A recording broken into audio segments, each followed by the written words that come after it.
ક્ષેત્રપાળ સેવા ટ્રસ્ટ દ્વારા ક્ષેત્રપાળ સેવા ટ્રસ્ટ બનાવવાના વિચારો કેવી રીતે આવ્યા, તો એની એક અમે તમને માહિતી આપીએ, જેથી કરીને આવનારા સમયમાં અમે સારી કામગીરી કરી શકીએ. ક્ષેત્રપાળ સેવા ટ્રસ્ટ બનાવવાના હું પોતે જેતપુરની બાજુમાં થાણાગલો મજૂરી કરવા ગયો હતો, ત્યારે એ સમયે ખૂબ મજૂરી કર્યા પછી મને એમ થયું કે એક ગરીબ લોકો માટે થઈને એક NGO બનાવી જેમાં શિક્ષણ અને સારા કાર્ય થઈ શકે.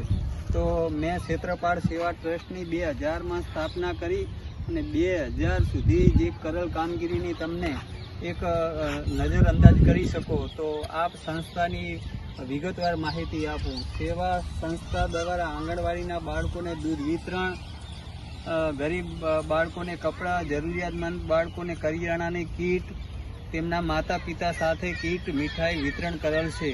શાળાના બાળકોને તિથિ ભોજન, બાળકોને પ્રોત્સાહન ઇનામ વિતરણ તથા બાળકોને ભણવા માટે LED TV દરેક કાર્યક્રમમાં હાજર રહીને બાળકોને પ્રોત્સાહન ઇનામ આપેલ છે. પાટણ આવતા દવાખાનામાં દર્દીઓને ટિફિન, જમવાની, જરૂરિયાતમંદ લોકોને વ્યવસ્થા કરેલ છે, મદદ કરેલ છે.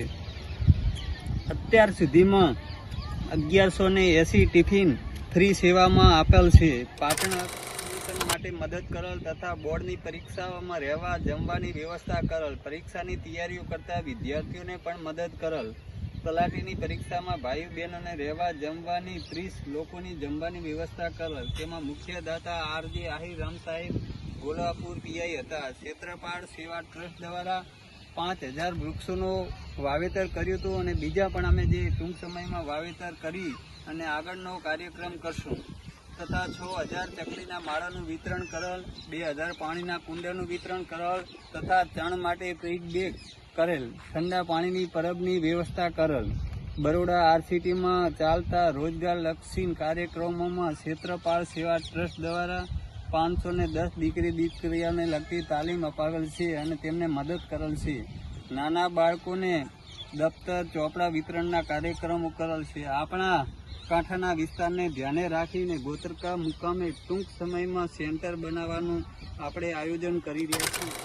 પ્રમુખ બાબુભાઈ આહિર દ્વારા દરેક ભાઈ બહેનોને, મિત્રોને અને જે અમારા વાલા વિદ્યાર્થી ભાઈ બહેનોને વિનંતી કે અમારા ક્ષેત્રપાળ સેવા ટ્રસ્ટને પોતાથી થાય એવી મદદ કરી અને પોતાના કાંઈ પણ કાર્યક્રમમાં અવશ્ય હાજર રહી અને કાર્યક્રમને શોભાવજો. અને આવનારા સમયમાં અમે કોઈ પણ સંસ્થા રીતે કાંઈ પણ સેન્ટર બનાવીએ તો એમાં પોતાનાથી થતી મદદ કરજો. આવનારા સમયમાં અમારી સેવાઓ ચાલુ રહેશે અને તમારા વધારે સહયોગથી અમે કંઈક વધારે કામગીરી કરી શકશું. પાટણ આવતા દર્દીઓને અમે ટિફિનની વ્યવસ્થા કરી, એમાં પણ અમારે સહયોગ આપજો એવી મારા દરેક ભાઈ બહેનો, વડીલો, માતા ભાઈ બહેનોને એક વિનંતી કરવામાં આવે છે કે ક્ષેત્રપાળ સેવા ટ્રસ્ટને અંદર પોતાનો સહયોગ આપો અને નાનો મોટો ફાળો આપી અને સંસ્થાને પગભર કરવા માટે થઈ સંસ્થાના સભ્ય બનો અને સંસ્થા અમારી ટૂંક સમયમાં સેન્ટર બનાવશે તો એ સેન્ટરનો લાભ ભાઈ બહેનોને બધાને મળશે અને જે સભ્ય પણ બનશે એનો અવારનવાર અમે સન્માન પણ કરશું.